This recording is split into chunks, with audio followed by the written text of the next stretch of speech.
అధ్యక్ష అది రెండవది 1 minute కేటీఆర్ గారు 1 minute మాట్లాడండి sir. Yes sir. Speaker sir, ముందుగా ధన్యవాదాలు సార్. ఇంత దారుణంగా మొత్తం శాసనసభని రాష్ట్ర ప్రజల్ని తప్పుదోవ పట్టించడం అయితే ఎల్ఏ మినిస్టర్ గారికి భావ్యం కాదు. వారు ఇండస్ట్రీస్ మినిస్టర్ గారు ఉన్నారు.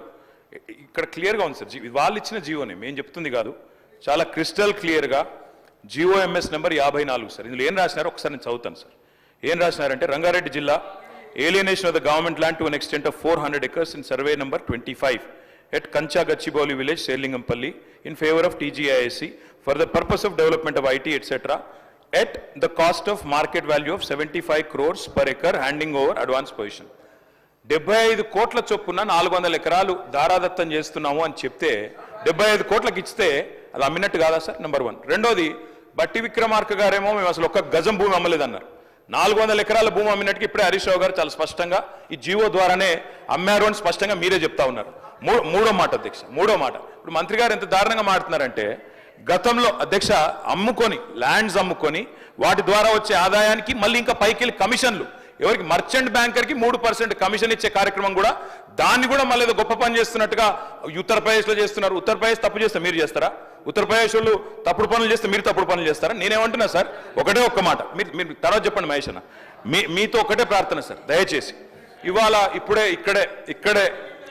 చెప్తా ఉన్నారు నాకు మిత్రులు వచ్చి, మా ఎమ్మెల్యేలు చెప్తా ఉన్నారు, నేను తమరిని రిక్వెస్ట్ చేస్తా ఉన్నా సార్, తమరిని రిక్వెస్ట్ చేస్తా ఉన్నా, ఏదో శాసనసభ సమావేశాలు జరుగుతున్న సందర్భంగా నేను మిమ్మల్ని రిక్వెస్ట్ చేస్తా ఉన్నా సార్, ప్రభుత్వాన్ని కూడా కోరుతా ఉన్నా, నిజంగా ఈ ప్రభుత్వానికి చిత్తశుద్ధి ఉంటే, ఈ ప్రభుత్వానికి ఏమైనా ప్రజలకు వాస్తవాలు తెలవాలన్న విషయంలో వారికి ఏమైనా నిజంగానే ధైర్యం ఉంటే, దయచేసి ఈ రేసులో ఏదో కుంభకోణం జరిగిందన్నారు కదా, దాని మీద చర్చ పెట్టండి, మొత్తం సమాధానం చెప్పడానికి నేను సిద్ధంగా ఉన్నానని చెప్పి మీ ద్వారా తెలియజేస్తా ఉన్నా. అధ్యక్ష ఉత్తరప్రదేశ్లో ఈ రకంగా భూమి అమ్మలేదు అధ్యక్ష, వారిని కరెక్ట్ చేయండి అధ్యక్ష. ఉత్తరప్రదేశ్లో మీరు అమ్మినట్లు 400 ఎకరాల భూమిని TGISకి అమ్మి, ఆ భూమిని మీరు లోన్ చేస్తారా, అమ్మేస్తారా, ఏదో ఒక రకంగా మాకు డబ్బులు చెల్లించమని TGISకి ట్రాన్స్ఫర్ చేసిన మాట వాస్తవం కాదా అడగండి అధ్యక్ష.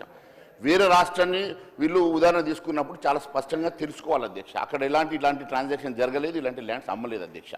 అన్నిటికన్నా ముఖ్యం ఒకటి తెలియజేస్తా ఉన్నా అధ్యక్ష, ఈరోజు డిసెంబర్ 2వ తారీఖు రోజు అధ్యక్ష ముఖ్యమంత్రి గారి ఆఫీస్ నుంచి ఒక ప్రకటన వచ్చింది అధ్యక్ష. వాళ్ళు విడుదల చేసిన ప్రకటన ప్రకారం డిసెంబర్ 2